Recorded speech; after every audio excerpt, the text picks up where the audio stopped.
You are watching the #1 podcast in the whole entire YouTube wrestling community, and I'm one of your hosts, Juan. And I'm your other host, Jean-Paul Leck. And together we are Robre. Family, it is time for NXT. So we're going to be talking about this wonderful show, Jean-Paul Egg. The Great American Bash is coming back next week. Of course, they got to find a way to counter your great company, the best company in professional wrestling, according to so many people, not me, but AEW for Fyre Fest. So, Jean-Paul, what do you think about this show? I thought this was a really good show.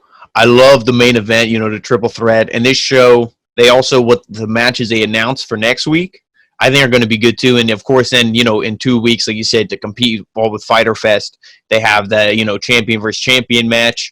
So that'll be exciting. I want to get your predictions on that when we, kind of get to the main event. But I thought NXT was a solid show. I always think NXT just has more polished storylines than AEW. Not saying like, all AEW storylines are bad, but they just need a little more polish, a little more, tighten a screw here, fix this there, and then you're good to go. But NXT, they've been running a lot longer. Triple H, William Regal, all those guys, they know what they're doing. So I thought this was a fantastic show. That's right. And see, thank you so very much for watching every single one of our content. Renee Young gave positive. So unfortunately, that's Saturday material. We're keeping it and we also, because there was some growth, so we want to thank all the new subscribers, everybody watching. That's legit. Thank you so very much. And like we said AEW Dynamite. Well, the review is right there in the channel, so please go watch it. Le Champion face off with Orange Freshly Squeezed Cassidy. So, Jean-Paul, NXT, on the other hand, though, they opened up with Cameron Grimes and Damian Priest. Somebody attacked Damian Priest because of a freshly new babyface.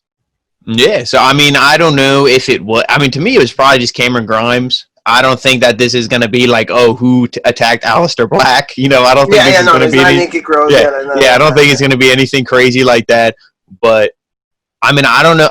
I hope this wasn't the end of the feud, because if it was and Cameron Grimes is the winner at the end of this feud, then it's like so much for turning Damian Priest babyface. Yeah, that's because Cameron Grimes, like I was saying to you, he's like a kind of like a cocky, like I'm the best thing ever, like ooh look at me heel, and then like a Jerry Lawler, and then as soon as the bell rings, he's like ooh running around the ring because he doesn't want to fight. He doesn't like to do for that. He hates fighting. Yes, but like you said, Jean-Paul, somebody attacks Damian Priest, so like he already is injured, like his ribs are injured.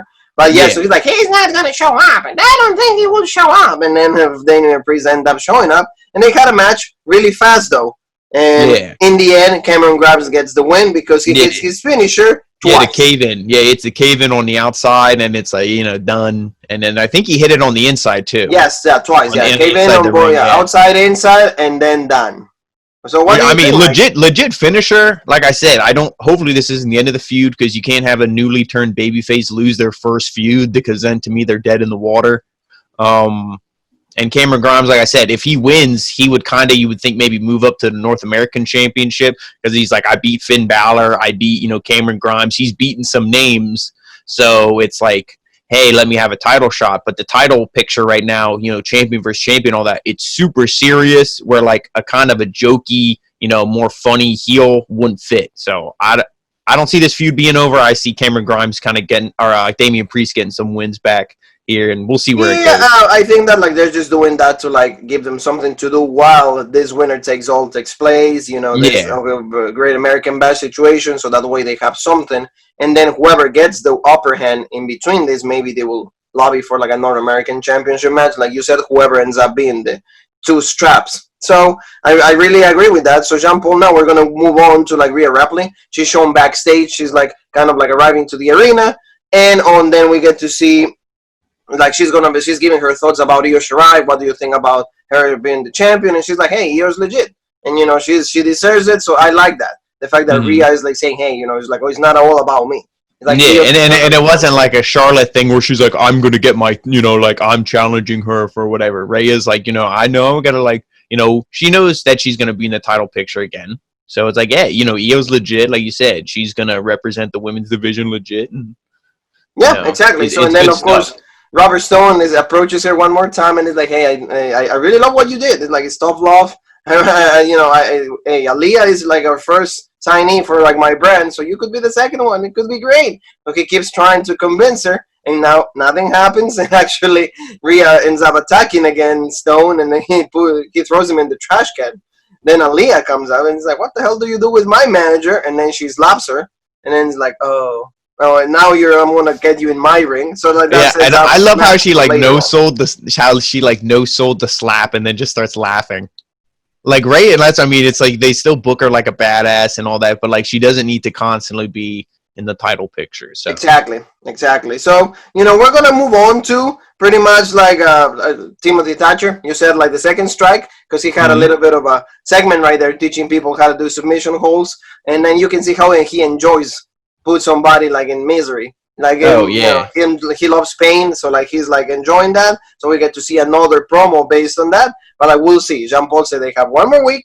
I don't know what they're gonna do with Timothy Thatcher, but like they have one more week in Jean Paul's book. Yeah, I mean, I would like to see a match because now Finn Balor is, spoiler alert, he didn't win tonight, so he's out of this. I would love to see a match between those two. I think they could bring the intensity. Finn Balor, his match with Dragunov, real stiff. They were really brutal with each other. I think that could be the same thing with Thatcher. So you could do something like that. But, I mean, you got one more week after this. I can do 3 of these promos, and then I need to see him in the ring. Even if he just beats a job guy, at least he needs to be in the ring. That's true. We need to see him okay, enough. It's because we've seen him already in the ring, so we know what he's capable of. Yeah, so, exactly. Legado del Fantasma, like a cruiserweight group staple that is getting dominating the cruiserweight division, and of course we have the cruiserweight champion in Santos Escobar, and he has a match with Jake Atlas. Pretty decent match, I will say. Atlas looked good in this match.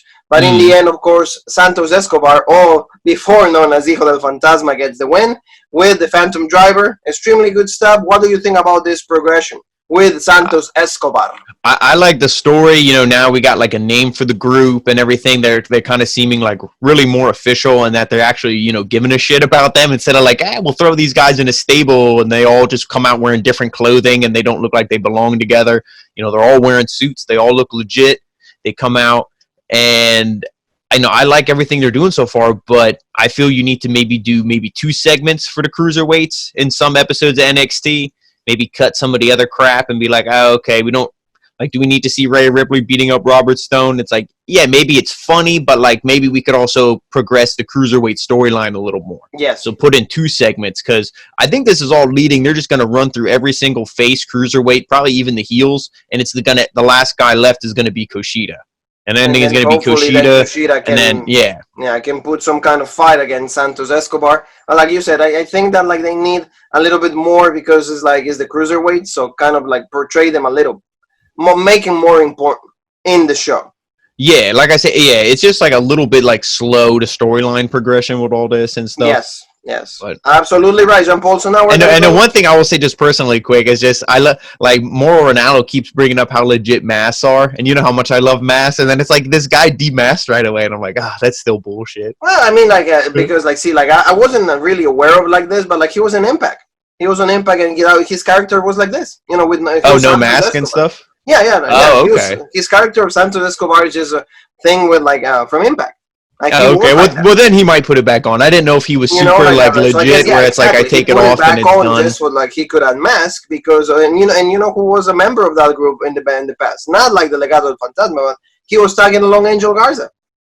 Oh, that's legit. So there's a picture of Santos Escobar with Angel Garza, and then with Chrissy Hemme, the people from Impact at that time. Yeah. So this has been already taking happening for years. Well, then I don't hate it as much then. Yeah, and then we're gonna go to Undisputed Era, the therapy session, because finally Kyle O'Reilly, the man, reveals that it's him. It was like Scooby Doo. We knew it was you. Kyle, it's you. And then finally he's like, okay, Roderick, we're going to work on this. We're going to do the trunk. We're going to do it. We're going to do the yeah. He's like, okay, I'm going to do it. And then finally he agreed to it. They put him in. And it's like, oh, they put it back out. Okay, yeah, we did it. It's like, and just to celebrate, you're going to have a match with Dexter Lumis tonight. So I mean, this stuff with the Undisputed Era at least is semi-funny because, he gets all all weird about it. He's like, no, I don't want to do it. And then yeah, I'll do it. No, I don't want to do it.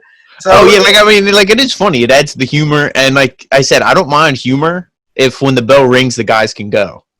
And it's hard to say like anybody who's better than Roderick Strong in NXT. I mean, there's so many people that are good, but Roderick Strong, I mean, he's up there with them. Yeah, Roderick Strong is probably one of the best wrestlers in the whole WWE. So like it's true, like the fact that like he's even able to play this kind of showing like a more funny side of him, or like more like I would say more like performance side of like being more like an actor, because he like is not like, oh yeah, go and wrestle. It's just like more like, oh, be afraid, show that like he can get over with his personality. Yeah, it's like more like personality. I really like that. So let's go jump all to Malcolm Bivens, and then he's cutting a promo because saying to Oni Lorcan and also like Danny Burch that like, hey, if these guys would have not like attacked us, we were just checking out to see who are the tag teams. So who do we have to beat to be the NXT Tag Team Champions? So he got a promo, and then he got also like the other two members. Indu Share is the tag team. Thank you, Jean Paul. Indu Share, but I'm not pronouncing the names of the guys because it's like it's Rinku and Samir. I actually remembered. I think there you go, Rinku and Samir. There, Jean Paul is on it, because tomorrow, he'll be blowing some candles. As I said, candles, nothing else. But and like they got a promo in Indy. So like of course we're not gonna. I don't know what they said, but it's cool because like there's you get at least you get to see him a little bit. And I think that's going to be the next feud, and maybe whoever comes out the winner, then they will try to challenge Imperium. So we'll see what happens on that. So any thoughts on that? Yeah, I mean, they're finally getting some tag teams in here. We have 4 or 5 solid tag teams in the division, but I feel the tag teams is actually probably the weakest division in storyline. I'm more invested in the cruiserweight stuff than the tag team. Yeah. I feel like the tag team division, it was like, you had the Broserweights, they were the champs. They weren't really a tag team, but their charisma just meshed really well. And you're like, oh, these guys are over. They became champions. We were invested. And then the Corona and they split. We haven't seen Pete Dunne. So it's like, to me, ever since then, the divisions kind of felt flat. Yeah. Pete Dunne, it's been done. Yeah, and exactly. And then he got called up, and then everything going on with him, you don't even really know what the hell's going to happen. We'll find out, tomorrow night for SmackDown. Exactly. So, Jean-Paul, a really great video package kind of recapping all the feud that is going to happen, like with the triple threat in the end of the night, and then whoever wins from that, then the next week is going to go against Adam Cole. Winner takes all. So, like, really cool because we get to see a little bit of Kid Lee, a little bit of Finn Balor, a little bit of Johnny Gargano, and a little bit of Adam Cole. Everybody kind of put in their thoughts. I really enjoyed this. There was a pretty well put video package. Yeah. I agree. It was really good. It got me, more hyped up for the match tonight. And I'm excited just because of all, like, my brain is going with the possibilities of, like, who's going to win this and then where is it going to go from here. And then, what happens after that, exactly. Yeah. So now, Jean-Paul, we go to, like, tag team women's action. And that's going to be Dakota Kai with Raquel Gonzalez against Casey Catanzaro and Jaden Carter. It's really good stuff. I mean, quick, to the point. That's what we wanted. In the beginning, like, Jaden Carter and also Kaden Carter and Catanzaro were kind of getting the upper hand until Raquel got in, and then Raquel kind of grabbed Casey in like a big rock bottom, and then done. And then of course Dakota Kai put her in like the new submission move that she has. I will say I was gonna call her the Kai Lock, but of course maybe Mauro will hear me, and then I started calling the Kai Lock. But like they get the win, and then of course one more shot at Io Shirai. Yeah, and she's the one who, I mean, it all depends maybe what they do with the North American Championship or any of the championships and Johnny Gargano, but like I could see Candice LeRae maybe winning that if Gargano is going to get a title shot from, like, let's say they have the match and it's like, oh, okay, and then Karrion Kross comes in and he wins the main title. Well, then maybe Gargano goes for the North American and then Candice would win it, so you can do that storyline where they both have a belt. But to me, I think that's kind of a stretch. So I'm going to go with Dakota Kai. I think, like you said, she's been calling it for weeks. I think she's got to get the story, maybe pin Tegan, and then that will be like, just kind of keep that feud going a little bit. Yeah, it's true. It's true. And I really agree with that 100%. Because the fact that she's been calling out Shirai a few times, it shows that, like, she might be the one that gets the win, and then she becomes number 1 contender. Because we're going to give you more news in a little bit, but that's what I think is going to happen. Jean-Paul, Bronson Reed, he's getting ready to get his match with, like, Karrion Kross. Like, he's all get mentally prepared for that.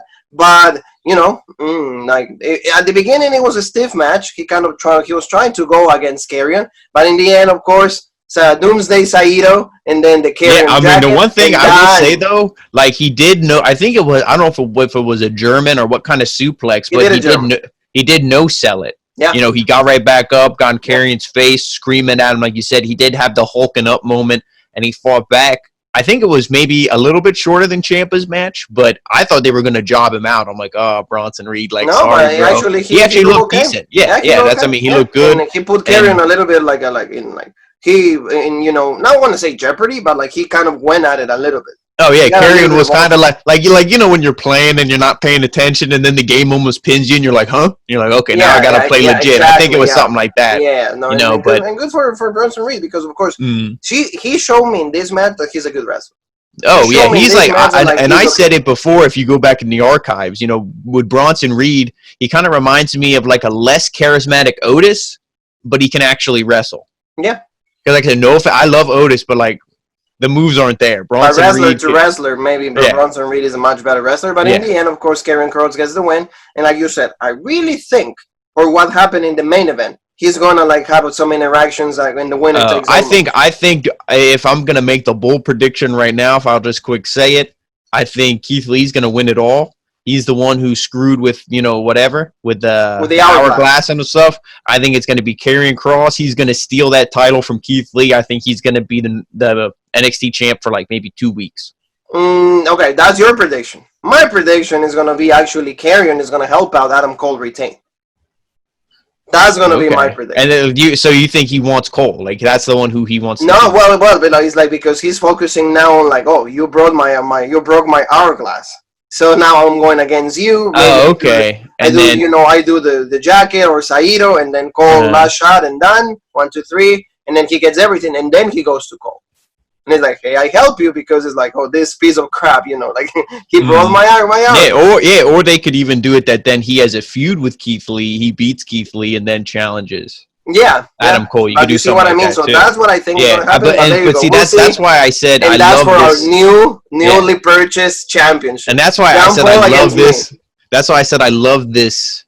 This storyline because there's so many possibilities. It's not predictable at all, and that's what makes wrestling good when you have no idea what they're going to do. Talking about the NXT champion, Adam Cole, baby, or if he wants to be two belts, baby. Everything, baby, and like he said, Mackenzie asks, he's like, which champion do you want to face? And he's like, oh, that's a pretty smart question. And let me quick say that to me this was actually a legit question. It was. Charlie Caruso was like, so. Well, you can tell even Triple H gives better questions to us, but like he's like, oh, well, when you're Adam Cole, baby, it doesn't matter. It doesn't matter who it doesn't matter who the opponent is because in the end, when everything's said and done, 1, 2, 3, last shot and done. And he's like, the common man would say, oh, whoever they have advantage of. I'm not the common man. No. And then I love at the end, he's like, the common man is nasty. Yeah, exactly. I love how he's just like, what? Man. Yeah, I love how he's just like, And then when he walks away, he's like, what a bullshit question. That's a stupid question. Yeah, and then Mackenzie's like, and see, when you treat women like that, and that's a Saturday. Yeah. So Rhea Ripley against Aaliyah, Jean Paul. They get a match. Again, another like kind of like pretty stuff, but like I really like the fact that he throws the shoe at Rhea Ripley, and then I love how Beth is like, "Who throws a shoe?" It reminded me of Austin Powers. Do you remember that in Austin Powers when he's like, "Who throws a shoe?" Honestly, well, maybe that's why they did it. And and this is a bold prediction, but we're NXT, so like I think Tom Phillips might be the one that has COVID too, just because he wasn't on the show. Because Beth was doing this is one thing I will say to that. I mean, if that's the case, I feel bad for him because Tom Phillips, he does commentary on Main Event. He was doing commentary on literally every single show except SmackDown. Yeah. So it's like they work him like a dog. So it's like Tom that's Phillips a shame. Yeah. I love it. And hopefully he doesn't. Hopefully I'm completely wrong. This is the one time that I love to be wrong, but like Beth Phoenix did the whole show. Because I don't know if you, but like she did a pretty good job though, and that's what. The only thing I'll knock on Beth Phoenix is she doesn't know some names of the finishers. Oh well, yeah, okay, but she'll be like, oh, that devastating move, and it's like, okay, like, for example, like, don't you think that when it comes to like taking it from like the show to the commercial break, very nice. He came out. I like triple threat match coming up right after. Yeah, this. I like Beth. I mean, to me, the best combo is Morrow and Nigel. but Morrow and Beth is like right underneath. Oh yeah, it's good. It's Beth a good combo. Beth is is very articulate, very educated. They're definitely the two of them is the best combo that WWE has. Yes, yeah. On I commentary. would say, Edge, you're a lucky man because you get to like spend the rest of your life with that beautiful woman. So good luck, Edge. Good luck, and get better with your tricep. So good stuff on that. But like you said, tell Jay we love him. Yeah. Oh no, Christian. Yeah. Oh no. It's more than love for like Christian. Yeah. We want to have him on the show. Yeah, we're looking for him. Captain Charisma. So Jean-Paul, Riptide and done. And this sets up for like a new match that is going to happen next week because like Robert Stone and Aaliyah were kind of complaining to William Regal, and then William Regal goes like, "Well, guys, that's fine. Then it's going to be next week. Handicap match. It's going to be Rhea Ripley against you too." Oh wait, like Mr. Regal, I'm not going to wrestle. There's no way. Oh yeah, there is a way, and it's going to happen next week. Yeah, and then I love it. He's like, well, if we win, she has to join the Robert Stone brand. And he's like, I can't decide that. That's up to Rhea. That's, whatever. And then she shows up. From the back. Yeah, and I love how, like, Robert Stone is, like, here. And she's, like, up here. She's like, yeah, no problem, buddy. And then he's like... well, imagine if she will come up behind me, it will kind of be like this. I think she's my height. I think she's 5'11" or 6 foot. I think she's. I don't know. Well, it's gonna look bad anyway because I'm not the taller one. I'm the shorter one. So I'm kind of like every time I see Mysterio with Dominic, I see myself and you and me. Yeah. Like that. So anyway, so let's move on. Jean-Paul to like they have a promo on Mercedes Martinez. They're kind of like, okay, I think they're gonna give her a serious push this time. Oh, I think they will. She was probably one of those, she was on the indies forever. What does the indie people say when they come in? Or like, maybe not indies, but not WWE. They say WWE does everything different. You need to know what camera to look at. You need to know how to walk down the stage, how fast, all this stuff. I think they were just getting her ready for TV. Yeah. Because there's no way you need to train her how to wrestle. She knows how to wrestle. She's so legit. She's a legit promo. You don't need to get her ready for that. So I think it was all just the TV, but now she's ready, and that would be a good feud for, there's so many women. Raquel Gonzalez, Rhea Ripley, you can even put two faces together if Martinez is a face. Yeah, we don't know what she's going to be, but like the fact that even like giving her those kind of promos, that's pretty good on the end. They really, it seems like they really have faith in Martinez. Yeah, and it's like there's so many women, Mia Yim, Shotzi Blackheart, like the women's division, like I said, there could be an hour-long show. They should do that. So you're right, Jean-Paul. And now we're gonna go to like Dexter Lumis and Roderick Strong. Pretty much there was no match because like it was like Kevin Owens and Goldberg, but there was no pin. Yeah, but it was pretty much really quick because he kept running away from like Dexter Lumis, and then he at some point he completely left. And then he ran. He's like right into the plexiglass, the 10 count, into the Lexiglass. Yeah, into the Lexi Gomez's glass. No, the Lexiglass. There you go. Like it's like to that glass, but then he ended up like just running away. And then of course, Loomis is kind of like checking for somebody because Bobby Fish was just right there. And then he put the Hanakatama into that, and then but then he was able to leave also. But that gives leaves the room for like next week. We're gonna have a strap match. First time ever strap match on NXT TV. Dexter Lumis against Roderick Strong. So that's legit. That it's like strap match. I didn't know that this was the first time they're doing it in NXT, so that's really cool. You don't really see that too much on the main roster or anything anymore. And I think it fits the story. Sometimes you get strap matches, and it's like, well, why the hell is this a strap match? You know what I mean? Or it's like, a flag on a pole match. Like, what the hell does this even mean? But the strap match, it makes sense because Roger keeps running away. Yes, that's why. So it's like, how do you keep him in the ring? So when you do things that make sense, the fans who have more than 2 brain cells will be like, that's legit. But it's good. So I like it. It's a good idea, and we'll see. It's not going to be like the match that like the Fiend gave us with like Daniel Bryan, because that was the last strap match to date. But at least it was going to. I mean, you think about it, the characters are almost the same. Roderick Strong's like short; he's a legit wrestler. Dexter Lumis, the Fiend, it will be creepy. They make it the thing is like I don't think they're going to give it that much time. Oh no! I mean, hey, you never know. They're going against Fyter Fest. It will be decent enough, and you never know. You're right. So next week we're going to have #1 contenders for the NXT Women's Championship. It's going to be Mia Yim, Candice LeRae. It's going to be Dakota Kai with Raquel, but of course Raquel is not involved in it. He will be involved, but not in the match. And then against Tegan Knox. So the 4 of them are going to have a fatal 4-way to determine who the #1 contender is going to be. And, like Jean-Paul said, and I agree with that, I think Dakota Kai is going to end up the winner. Yeah, I think Dakota Kai is going to end up winning. like I said, if Johnny Gargano would have won this triple threat for like, what that would have been the oddball choice. But if he would have won, then I could make the argument for Candice because maybe they're going all in on the power couple. Yes. And then they're going to feud the power couple with Scarlett and Karrion. I'm thinking maybe that's a storyline you could do. That's a legit one, yeah. Yeah, Gargano didn't win. So it's like, okay, then I don't think Candice was going to win. Because there is, history with Candice and Io. So that you can make the argument for Candice. But with all that being said, I got to go with Dakota. That's true. I think she's going to win. And like I said, pin Tegan, keep that heat going because I could see Dakota Kai maybe being the champion. And then it's like, there's only one person who's going to take that belt off her. And that would be Tegan. And Tegan. That's what I got. So jump on main event time. Triple threat match for the North American Championship. Good match. I think that like all three guys look good in the end.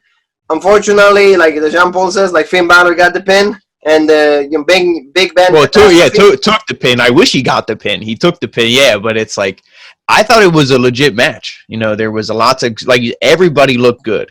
The two smaller guys that kind of work over Keith Lee. They did create that spot again where he like rises up, and Keith Lee, Balor's in the corner. The same thing that he did on Finn Balor, yeah. Yeah, so I'm like, okay, that I didn't pop for it this time. I was like, okay. You know what I mean? I'm like, if I see it again, I'm going to really be like, stop being bullshit. But I'm like, okay, whatever. The only problem I had, because I have to call it out on NXT because I'm fair. I call it out on AEW. There was a part where Keith Lee was on the outside and he like slingshotted himself back in.